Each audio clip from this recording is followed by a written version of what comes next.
நீங்கள் கேட்டுக்கொண்டிருப்பது அதிரை FM 90.4. நமது சமூகம் நமது நலன்.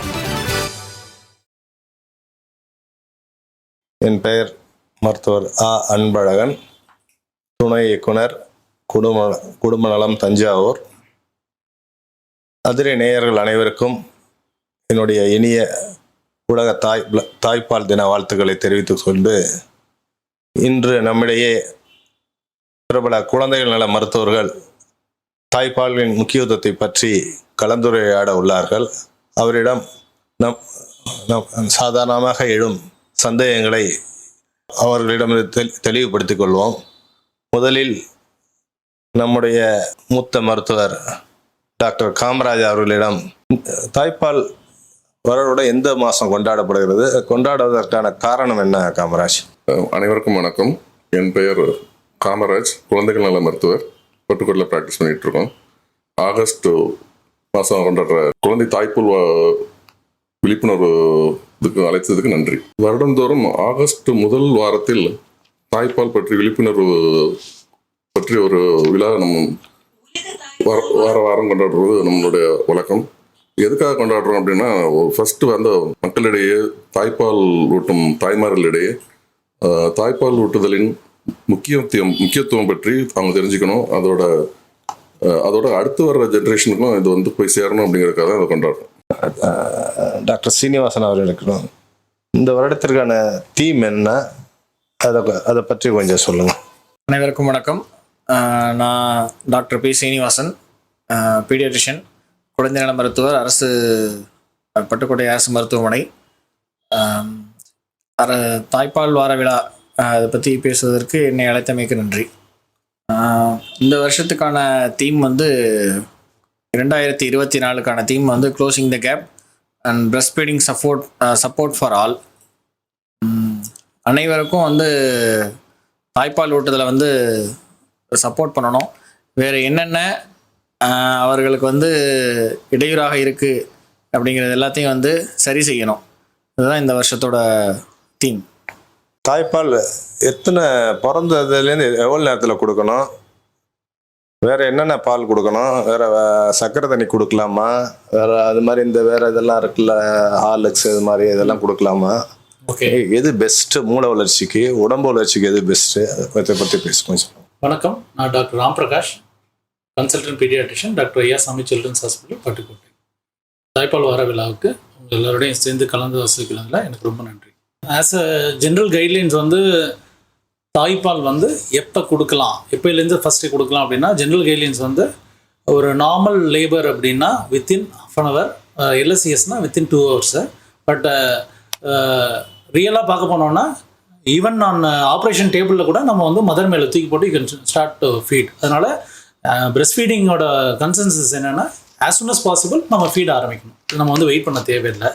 ஒன்று, மற்றபடி வேறு ஃபீட்ஸ், அதாவது இந்த தாய்ப்பாலுக்கு பதிலாக சர்க்கரை தண்ணி இல்லாட்டி வேறு ஏதாவது மாட்டுப்பால், ஃபார்முலா ஃபீட்ஸ் கொடுக்கலாமா அப்படிங்கிறவங்களோட கேள்விக்கு வந்து பார்த்திங்கன்னா கம்பல்சரியாக கொடுக்கக்கூடாது. ஆமாம், அந்த மாதிரி எந்த ஒரு டைம்லையும் நம்ம வந்து ஃபார்முலா ஃபீடோ இல்லை இதோ கொடுக்கக்கூடாது.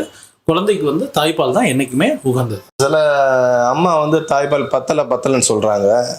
அது எப்படி, உண்மையாக பத்தலையா இல்லை குழந்தை அழுகிறது வேற காரணத்தினால அழுகுதா, அது எப்படி நம்ம தெரிஞ்சுக்கிறது? ஒரு தாய்ப்பால் வந்து கொடுக்கறது அடிக்குவேஸாக இருக்கா இல்லையா அப்படின்றத எப்படி கண்டுபிடிக்கணும் அப்படின்னா, இப்போ ஒரு குழந்தை வந்து தாய்ப்பால் குடிக்குது அப்படின்னா, குடித்த உடனே நம்ம வந்து பார்க்குறோம் அப்படின்னா புள்ளியோட வயிறு வந்து நல்ல உப்புசமாக இருக்கணும். அப்படின்னா நல்லா பால் குடிச்சிருக்கு அப்படின்னு அர்த்தம்.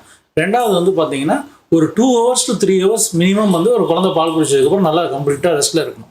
அடிக்கடி ஃபீட் பண்ணிட்டு இருக்கக்கூடாது. காமன் நேரத்தில் 1/2 மணி நேரத்துக்கு ஒரு வாட்டி பால் குடிச்சிட்டு இருக்குன்னா பால் பத்தலன்னு அர்த்தம். நல்லா குடிச்சிச்சுன்னா மினிமம் ஒரு 2 hours நல்லா ரெஸ்ட் எடுத்துக்கும். அதுக்கப்புறம் பார்த்தீங்கன்னா ஒரு நாளைக்கு மினிமம் 6 times யூரின் நல்லா பாஸ் பண்ணுது அப்படின்னா புள்ள வந்து நல்லா பால் குடிக்குது அப்படின்னு சொல்லிட்டு அர்த்தம். புள்ளியோட வெயிட் கெயின் இயர்லி டேஸில் வந்து ஒரு நாளைக்கு அட்லீஸ்ட் ஒரு 30 grams வந்து வெயிட் கெயின் ஆகணும். அந்த மாதிரி உங்கள் புள்ள வந்து டெய்லி உங்கள் பிறந்த வெயிட்லேருந்து வெயிட் கெயின் ஆகிட்டு இருக்கு அப்படின்னா நல்லா அடிக்குவேட்டாக பிரஸ்ட் மில்க் இருக்குது அப்படின்னு சொல்லிட்டு இதெல்லாம் பிரஸ்ட் மில்க் பத்துது அப்படிங்கிறதுக்கான அறிகுறிகள். இப்போ நீங்கள் என்ன சொல்ல வரீங்கன்னா, சுயப்பிரசவமோ அல்லது அறுவை சிகிச்சை மூலம் குழந்தை பிறந்தாலும் 1 மணி நேரத்துக்குள்ளே தாய்ப்பால் கொடுக்கணும்.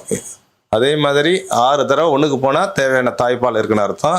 அழுகிறதுலாம் வேறு காரணத்தினால அது உடனே நீங்கள் குழந்தை நல மருத்துவரை அணுகணும் அடுத்தபடியாக நம்ம சீனிவாசன் சார்ட்ட ஒரு கேள்வி.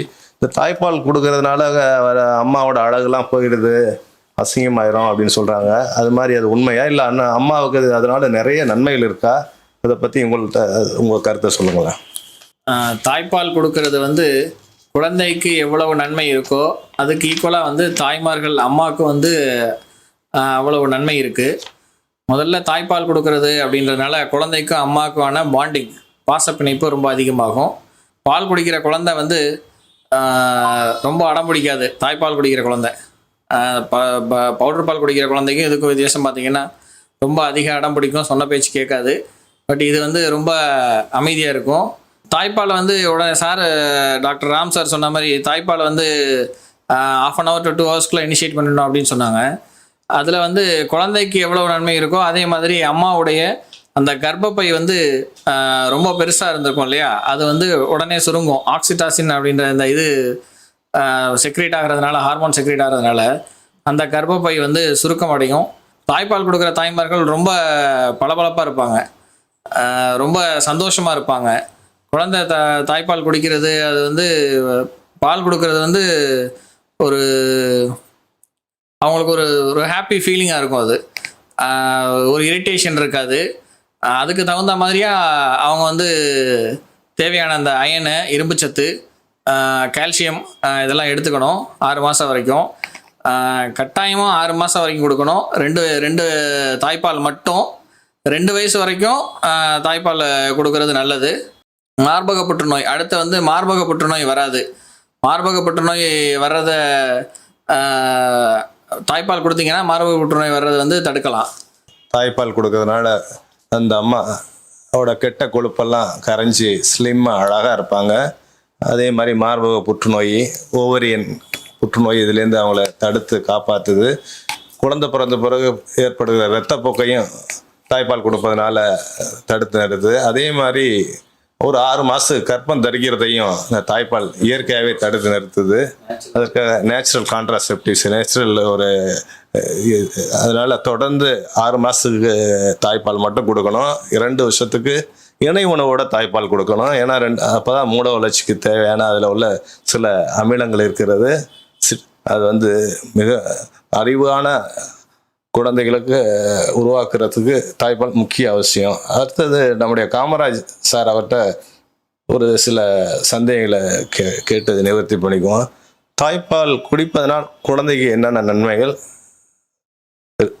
கொஞ்சம் எங்களுக்கு சொல்லுங்களேன். தாய்ப்பால் கொடுப்பதனால் குழந்தைக்கு எல்லாத்துலேயும் அட்வான்டேஜ் இருக்குது.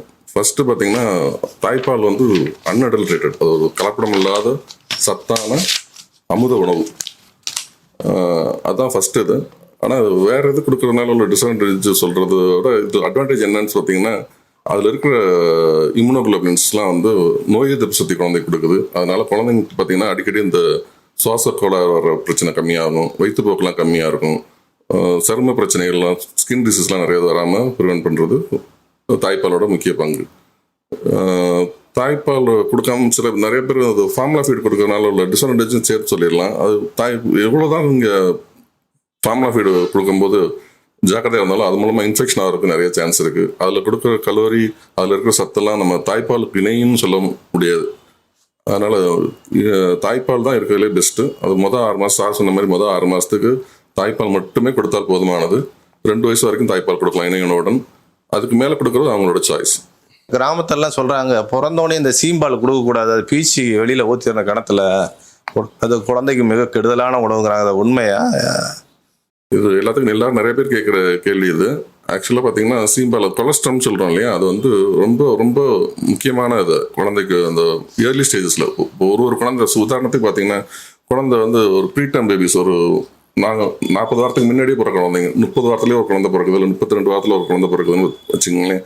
அதோட தாய்ப்பால் அந்த குழந்தைக்கு இருக்கிற தாய்ப்பால் வந்து அந்த ஏஜுக்குள்ள 32 வாரத்துக்குள்ள அளவு செரிமானம் பண்ணக்கூடிய அளவுக்கு நல்ல உபயோகமான தாய்ப்பாலாக இருக்கும். இப்போ அதே இது ஒரு டைம் 40 வாரத்தில் பிறக்கிற குழந்தைக்கு தாய்ப்பால் அது தேவையானது கிடைக்கும். கொலஸ்ட்ரால்ங்கிறது வந்து ரொம்ப முக்கியமானது. அதை வந்து அதில் இருக்க நிறைய இம்யூனோகுளோபின்ஸ் இருக்குது. அதனால நிறைய நோய் எதிர்ப்பு சக்தி வர சான்ஸ் இருக்குது. அது சீம்பால் வந்து அதை கறந்து வெளியே வேஸ்ட் பண்ணுறது ரொம்ப தப்பான விஷயம். அது ஒரு மித்து தான். டாக்டர் ராமா அவர்கிட்ட இந்த சந்தேகத்தை கேட்குறேன். பவுடர் பால், பசும்பால் கொடுப்பதனால் குழந்தைக்கு என்னென்ன கேடு விளைக்கும், அதே மாதிரி நம்முடைய சமுதாயத்துக்கு, நாட்டுக்கு அதனால் என்னென்ன தீமைகள் ஏற்படுகிறது என்பதை விளக்கணும். இதுக்கு ஏதாச்சும் சட்டம் இருக்கா? இந்த பவுடர் பாலை வந்து விளம்பரம் பண்ணி அதை குழந்தைகளுக்கு கொடுக்க வைக்கிறாங்க சில பேர். அதுக்கு இந்திய இதில் ஏதாச்சும் தண்டனை சட்டம் ஏதாச்சும் இருக்கான்னு நீங்கள் பொதுமக்களுக்கு கூறுமுடிக்கும்.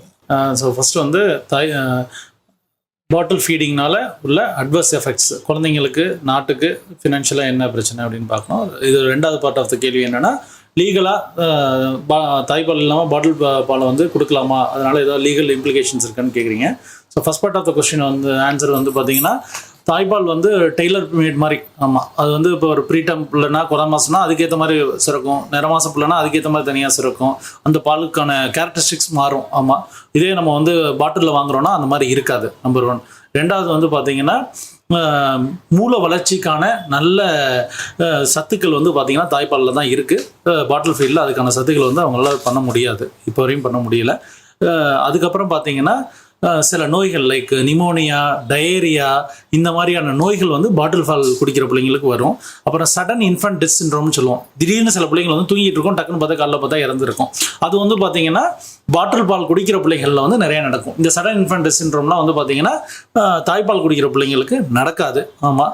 ரெண்டாவது, அதுக்கப்புறம் பார்த்தீங்கன்னா தாய்ப்பால் குடிக்கிற பிள்ளையோட மூல வளர்ச்சி, அதோட பிஹேவியரல் பேட்டர்ன் எல்லாமே வந்து பார்த்தீங்கன்னா நல்லா இருக்கும். ஆமாம். இதில் வந்து எக்ஸ்ட்ரா ஆடட் சுகர்ஸ்லாம் இருக்கிறனால அவங்க நாலு பின்ன இந்த பிள்ளைங்க வந்து ஒரு மெட்டபாலிக் சிண்ட்ரோம், ஒரு குண்டான பிள்ளையாவோ, இல்லை வந்து பார்த்திங்கன்னா ஒரு பிபி, ஹைப்பர் டென்ஷன், இது சர்க்கரை நோய், இதெல்லாம் வர்றதுக்கான வாய்ப்புகள் வந்து அதிகமாக இருக்குது பாட்டில் பால் குடிக்கிறதுனால. ஓகே. ஸோ இது வந்து குழந்தைக்கான பாதிப்பு மட்டும் கிடையாது. இப்போ சப்போஸ் இந்த மாதிரி ஒரு பிபி உள்ள ஒரு பாப்புலேஷன் இன்க்ரீஸ் ஆகுது, ஒரு டயபெட்டிக் உள்ள பாப்புலேஷன் இன்க்ரீஸ் ஆகுதுன்னா அது வந்து financial burden to the country also. கண்ட்ரிக்கும் ஃபினான்ஷியல் பர்டன் இன்க்ரீஸ் ஆகும். இதனால் ஏதாவது டிசபிலிட்டி வந்துச்சு குழந்தைக்குனாலும் அதுவும் அகைன் ஒரு கண்ட்ரிக்கான பர்டனை இன்க்ரீஸ் பண்ணிவிடும். அப்புறம் அந்த ஃபேமிலிக்கு வந்து பார்த்தீங்கன்னா, இப்போ ஒரு பாட்டில் டின்னு வாங்க போகிறாங்கன்னா 400 800 வரையும் ஒரு பாட்டில் டின்னு வருது. ஆமாம். ஸோ ஒரு பிள்ளைக்கு வாங்கினுச்சுன்னா 3-4 நாள் தான் ஒரு பாட்டில் டின்னு இருக்கும். ஸோ அப்படிங்கிறப்ப அது எல்லாராலையும் கொடுக்க முடியாது. அப்படி கொடுக்கணும்னு நினச்சா அவங்களுக்கு அதனாலேயே ரொம்ப செலவுகள் ஆகும். ஆமாம். இப்போ அந்த பாட்டிலே அவங்க வந்து ப்ராப்பராக ஸ்டெரிலைஸ் பண்ணுறதுக்கே நிறைய செலவுகள் இருக்குது. அதெல்லாம் வந்து ஒரு நடுத்தர மக்களால் அவ்வளோ சீக்கிரம் அது வந்து பண்ண முடியாது. இதெல்லாம் வந்து இதனால் இம்ப்ளிகேஷன்ஸ். ஸோ இதனால தான் கவர்மெண்ட் என்ன பண்ணுறாங்கன்னா, பாட்டில் ஃபீட்ஸ், அதாவது தாய்ப்பால் அல்லாத பால்களை வந்து பார்த்தீங்கன்னா விளம்பரப்படுத்தக்கூடாது அப்படின்னு சொல்லிட்டு ஒரு சட்டம் இருக்குது. ஆமாம். அதை மருத்துவர்களும் தேவையில்லாமல் பரிந்துரைக்கக்கூடாது அப்படிங்கிறதுக்கும் சட்டம் இருக்குது. ஸோ அதை மீறினா அது வந்து ஒரு சட்டப்படி ஒரு குற்றமாகும். நன்றி ராம, மிக சிறப்பாக சொன்னீங்க. தாய்ப்பால் கொடுக்கறதுனால அந்த தாய்க்கும் வேலை மிச்சம். பாலை சுட வைக்க வேண்டியதில்லை, கெட்டு போன பாலை இது பண்ண வேண்டியதில்லை. அதே மாதிரி எதிர்காலத்தில் ஒரு சர்க்கரை நோய், இரத்த கொதிப்பு இதெல்லாம் வராமல் இருக்கும். ஒரு நல்ல அறிவு சார்ந்த சமுதாயத்தை உருவாக்குறதுக்கு தாய்ப்பால் மிக முக்கியமானது ஒன்று. அதே தாய்ப்பாலை கண்டிப்பாக 6 மாதம் கொடுக்கணும் கேட்டுக்கொண்டு, அடுத்த கேள்வி நம்முடைய சீனிவாசன் சார்கிட்ட கேட்குறேன். தாய்ப்பாலில் என்னென்ன சத்து இருக்குது? சில கிராமத்தில் சொல்கிறாங்க பசும்பால் கொடுத்தா தான் புள்ள கொழுன்னு இருக்கும், அழகாக இருக்கும், அறிவாக இருக்குன்னு சொல்கிறாங்க. அதெல்லாம் உண்மையா? தாய்ப்பாலில் என்னென்ன சத்துக்கள் இருக்குது, என்னென்ன இல்லை அப்படின்றது கேள்வி. தாய்ப்பாலில் வந்து ஒரு குழந்தைக்கு தேவையான அனைத்து சத்துக்களுமே இருக்குது. குழந்தையோட மூளை வளர்ச்சிக்கு இப்போது நீங்கள் டிவி ஓப்பன் பண்ணிங்கனாலே விளம்பரத்தில் வந்து இது எங்கள் பவுடரில் டிஹெச்ஏ இருக்குது, எங்கள் பிஸ்கட்டில் டிஹெச்ஏ இருக்குது, எல்லாத்துலேயுமே டிஹெச்ஏ இருக்குது, அது வாங்குங்க அப்படின்ற மாதிரி சொல்கிறாங்க. அது ரொம்ப அதிகமாக இருக்கக்கூடிய ஒரு இதுதான் தாய்ப்பால். இலவசமாக கிடைக்கக்கூடிய ஒரு தாய்ப்பால். குழந்தைக்கு நீங்கள் டிஹெச்ஏ அப்படிங்கிறது குழந்தையோட மூளை வளர்ச்சிக்கு தேவையான ஒரு இது சத்து. அது வந்து தாய்ப்பாலில் ரொம்ப அதிகமாக இருக்குது. தாய்ப்பாலில் என்ன கம்மியாக இருக்குது அப்படின்னா D3யும் அயன் குறைவாக இருக்கும், அயோடின் கம்மியாக இருக்கும். இதுக்காக தான் வந்து பிறந்த குழந்தைகிட்ட வந்து விட்டமின் D3 அப்படின்ற ஒரு சிறப்பையும் சேர்த்து கொடுக்க சொல்கிறோம் 2 வயது வரைக்கும். தாய்ப்பால் குடிக்கிற குழந்தை வந்து ஆரோக்கியமாகவும் இருக்கும், அழகாகவும் இருக்கும். எனக்கு தெரிஞ்சு பசும்பால் குடிக்கிற குழந்தை வந்து குண்டா இருக்குமா அப்படின்னு கேட்டிங்கன்னா இருக்கலாம். ஆனால் பசும்பாலில் வந்து தாய்ப்பாலில் இருக்க சத்து எதுவுமே இருக்காது. இன்னொன்று, பசும்பாலில் வந்து தண்ணி கலந்து கொடுக்குறேன் அப்படிம்பாங்க. பசும்பால் எப்போ கொடுக்கலாம் அப்படின்னா, என்னை கேட்டால் நான் 9 மாதத்துக்கு மேலே தான் கொடுக்கலான்னு சொல்லுவேன். அது வரைக்கும் தாய்ப்பால் மட்டும் 6 மாதம் வரைக்கும் தாய்ப்பால் மட்டும், வேறு எதுவுமே தேவையில்லை. ஒரு மருந்து கொடுக்குறீங்க, குழந்தைக்கு உடம்பு சரியில்லாமல் போகுது, ஜுர சிறப்பு, இருமல் டானிக்கு ஏதாவது கொடுக்குறீங்க அப்படின்னா அதில் தண்ணி இல்லாமல் எப்படி சார் கொடுக்குறது அப்படின்னு கேட்குறாங்க. வேண்டியதில்லை. குழந்தைக்கு தேவையான நீர் சத்து தாய்ப்பாலில் 70% இருக்குது. மீதி 30% மற்ற சத்துக்கள்லாம் இருக்குது. அதனால் நீங்கள் எல்லா மருந்தையுமே ஒரு பாலாடையிலையோ சங்கிலையோ போட்டு அதை தாய்ப்பால் கலந்தே கொடுக்கலாம். மருந்து கொடுத்ததுக்கப்புறம் தாய்ப்பாலையே கொடுக்கலாம், தண்ணி தேவையில்லை. 6 மாதத்துக்கு அப்புறமா இணை உணவு கொடுக்க ஆரம்பிக்கும் போது தண்ணி ஸ்டார்ட் பண்ணலாம். அப்பயுமே வந்து ஒரு ஸ்பூனு அந்த மாதிரியான ஒரு பாலாடை அப்படி தான் கொடுக்கணும். அப்பையும் போய் பாட்டிலில் கொடுக்கக்கூடாது. பாட்டிலில் கொடுத்தீங்க அப்படின்னா அது ஒரு பிளாஸ்டிக், கீழே இருக்கிறது பிளாஸ்டிக், மேலே இருக்கிறது ரப்பர் கொடுத்தீங்கன்னா. இன்னொன்று, நம்ம தாய்ப்பாலை வந்து குழந்தை எஃபோர்ட் போட்டு சக் பண்ணி அதுக்கு தேவையானதை எடுத்துக்கும். அப்போது அந்த புறையேறுறது அந்த பிரச்சனைலாம் வராது. பாட்டில் நீங்கள் கெடுத்து கவுத்திங்கனாலே தெரியும், கடன்னு ஊற்றும். ரொம்ப ஸ்பீடாக போகும்போது குழந்தைக்கு புறையேறும், அதுவே சளி பிடிக்கும், அடிக்கடி அப்புறம் ஹாஸ்பிட்டலுக்கு தூக்கிட்டு போகிற மாதிரி வரும். அலர்ஜி, டயரியா, இருதய நோயெல்லாம் வரதை கொஞ்சம் குறைக்குதுங்கிறாங்க, அது உண்மையா? ஆஸ்மா, அலர்ஜி வந்து வர்றதுக்கான வாய்ப்புகள் மிக மிக குறைவு. பசும்பால் குடிக்கக்கூடிய இல்லை பாட்டில் பால் குடிக்கிற குழந்தையோட கம்பேர் பண்ணும்போது இதுக்கு ரொம்ப கம்மி.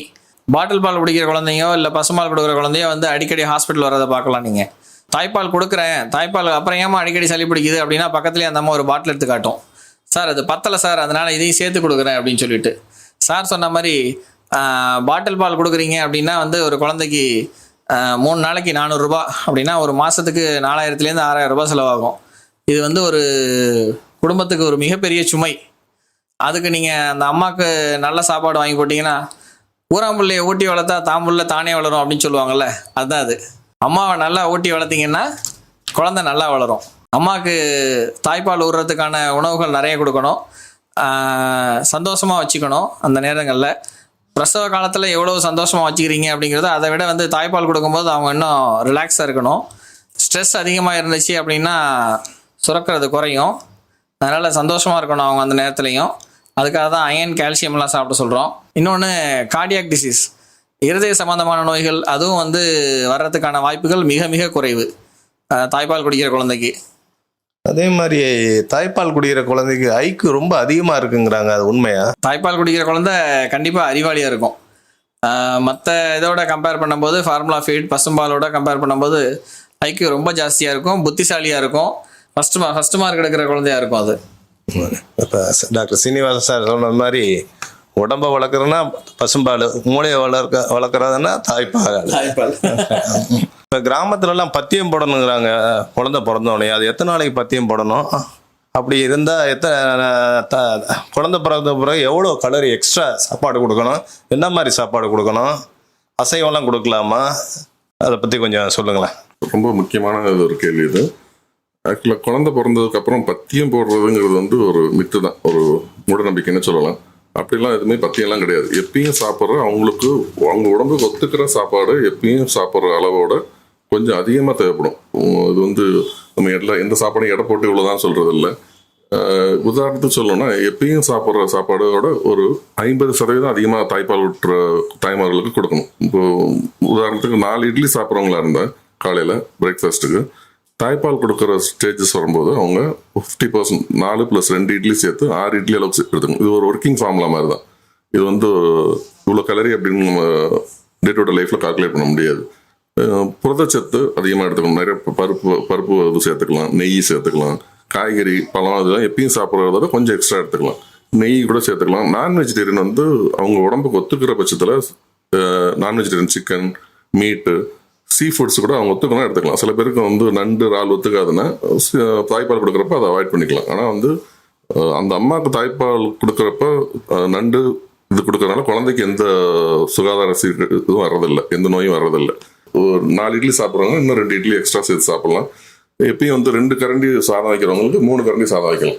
எப்பயும் சர்விங்ஸ்னு சொல்கிறோம், 2 சர்விங் போல 3 சர்விங்ஸ். அதே மாதிரி காய்கறியும் உங்களுக்கு வந்து 2 கரண்டி வைக்கிற இடத்துல 3 கரண்டி வைக்கலாம்.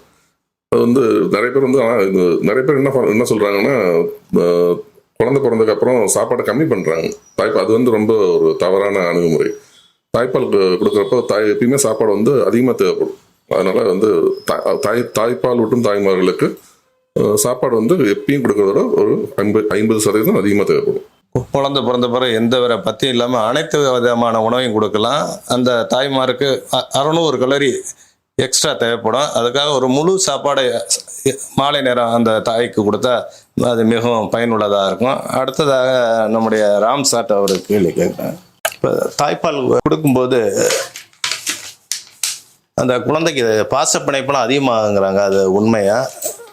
தாய்ப்பால் கொடுக்குறனால பிள்ளைக்கும் அம்மாவுக்குமான பாண்டிங் வந்து அதிகமாகும். அந்த பாண்டிங் அதிகமாகணும்னா ஃபஸ்ட்டே என்ன பண்ணணும்னா பெட்டிங் அப்படின்னு சொல்லுவாங்க. ஒரு பிள்ளை பிறந்த உடனே இமீடியட்டாக ஆஸ் சூன் அஸ் பாசிபிள் அந்த குழந்தையும் அம்மாவும் ஒரே பெட்டில் போட்டுருணும். பெட்டிங் என்ன. ஆமாம். இதே இந்த ப்ரீடம் பேபிலாம் பிறக்குது அப்படின்னா அதுக்கு வந்து பார்த்திங்கன்னா கங்காரு மதர்காருன்னு சொல்லுவோம். அது வேணால் அம்மாவோட உடம்புக்குள்ளேயே ட்ரெஸ்ஸை கழட்டிட்டு உடம்பு மேலேயே போட்டு திரும்பி மாறு மேலேயே போட்டு திரும்பி க்ளோஸ் பண்ணி வச்சுப்பாங்க. அது பேர் கங்காரு மதர்காரு. கங்காரு எப்படி அது குழந்தை உள்ள வச்சுதான் அந்த மாதிரி. ஸோ இந்த மாதிரிலாம் பண்ணோம்ல பிள்ளையோட வளர்ச்சியும் நல்லாயிருக்கும், பிள்ளைக்கும் அம்மாவுக்கும் பாண்டிங்கும் நல்லாயிருக்கும். அவங்களுக்கு தமிழ்நாடு அரசு ஏதாச்சும் அவங்களுக்கு விடுமுறை அளிக்குதா? எவ்வளோ நாள் கொடுக்குது? அதை பற்றி சொல்லுங்களேன். மெட்டர்னிட்டி ஹாலிடே வந்து பார்த்தீங்கன்னா வித் பேயோட 1 இயர் வரையும் கொடுக்குறாங்க. ஆமாம், மெட்டர்னிட்டி ஹாலிடே.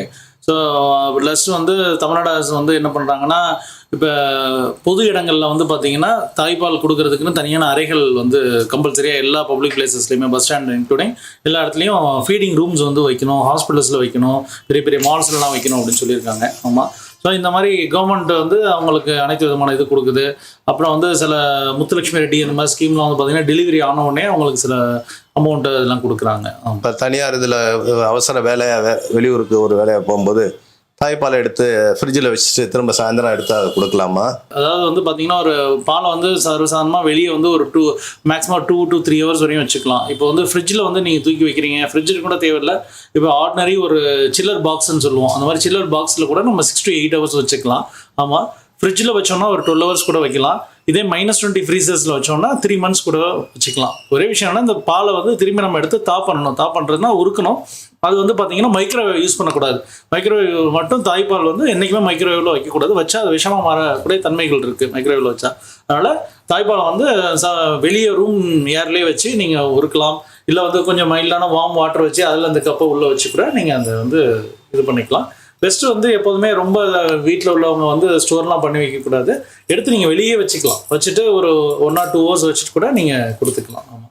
ரொம்ப தேவைப்படுச்சுன்னா நீங்கள் உங்கள் வீட்டில் உள்ள ஃப்ரிட்ஜில் நீங்கள் ஸ்டோர் பண்ணிவிட்டு அது ஒரு 6 to 8 hours திரும்பி யூஸ் பண்ணலாம்.